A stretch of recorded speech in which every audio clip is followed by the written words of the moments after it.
મનાલી નજીક ભાવનગરના પરિવારને નડ્યો ગંભીર અકસ્માત। મનાલી જઈ રહેલા ભાવનગરના સિંધી પરિવારને નડેલા અકસ્માતમાં 5 સભ્યોના મોત, અન્ય 4નો થયેલો બચાવ। મનાલી બેલા માર્ગ પર બની દુર્ઘટના। ખાઈમાં કાર ખાબકતા 6 લોકોના મૃત્યુ, જેમાં 5 યાત્રિકો ભાવનગર સિંધી સમાજના હતા। એક જ પરિવારના લલિતભાઈ ફતનાની, સોનિયાબેન ફતનાની, પ્રિયંકભાઈ ભોપાણી, કાજલબેન ભોપાણી અને દિવ્યાંશુ ભોપાણીના મૃત્યુના સમાચાર। ભાવનગરના સિંધી સમાજમાં શોકનો માહોલ છવાયો। અહેવાલ હર્ષભાઈ રાવલ, ભાવનગર। મારું નામ મુકેશભાઈ સુગન છે। આ જે કંઈ આ 9 વ્યક્તિઓ ફરવા ગયેલા છે એ મારા વેવાઈ થાય છે।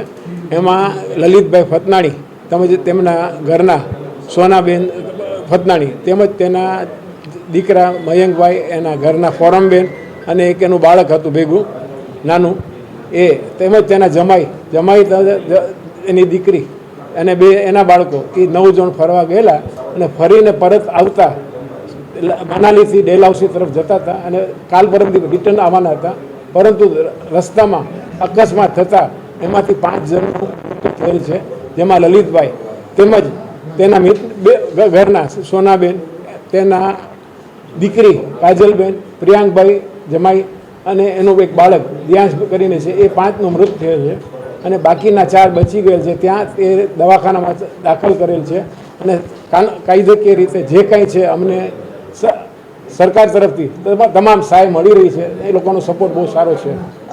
સમાજના લોકો આગેવાનો બધા આગળ આવીને અમારી સાથે ઊભા છે, અમારા બધા દુઃખમાં સહભાગી થયેલ છે। તમામનો હું આભાર માનું છું। મંત્રી દ્વારા પણ સહાનુભૂતિ આપવામાં તમામ મંત્રી, ભાવનગરના અમારા સિંધી સમાજના તમામ પ્રમુખો, ઉપપ્રમુખો અહીંયા હાજર રહેલ છે અને તમામે અમને સહાનુભૂતિ આપી છે અને અમારા દુઃખદ અવસરમાં અમને બહુ સાથ આપ્યો છે। તમામનો આભાર માનું છું। મારું નામ ભરતકુમાર પરસરામ વાધોણી છે। હું સિંધી જનરલ પંચાયત મહામંત્રી છું। ભરતભાઈ, જે બનાવ બન્યો છે તે પરિવાર કોણ હતું, ક્યારે ફરવા માટે ગયા હતા, કેટલા લોકો અહીંથી ફરવા માટે ગયા હતા? એ ઘણા દિવસથી ફરવા ગયેલા છે। આજે તેમની રિટર્ન ફ્લાઇટ હતી અને રિટર્ન આવતા જ આ દુઃખદ ઘટના બનેલ છે। કઈ જગ્યાએ ઘટના બની અને કેના દ્વારા તમને કેવી રીતના ઘટના કે બની છે? કેટલા તેઓ મનાલીથી રિટર્ન થતા હતા અને કારમાં 9 જણા સવાર હતા।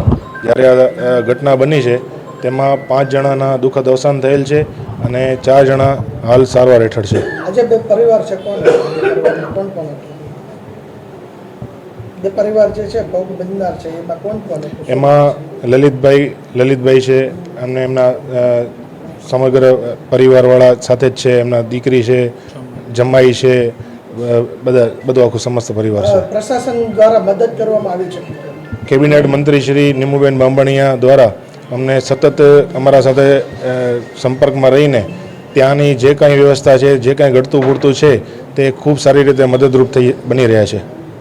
હાલ સિંધી સમાજ દ્વારા શું કામગીરી હાથ ધરવામાં આવી છે અને જે ઇજાગ્રસ્ત છે તેને લાવવા માટેનું શું કાર્યગીરી? હાલમાં સિંધી સમાજના સમસ્ત આગેવાનો અત્યારે અહીંયા દુઃખદ ઘટનામાં એમના પરિવાર સાથે ખડે પગે ઊભા છે।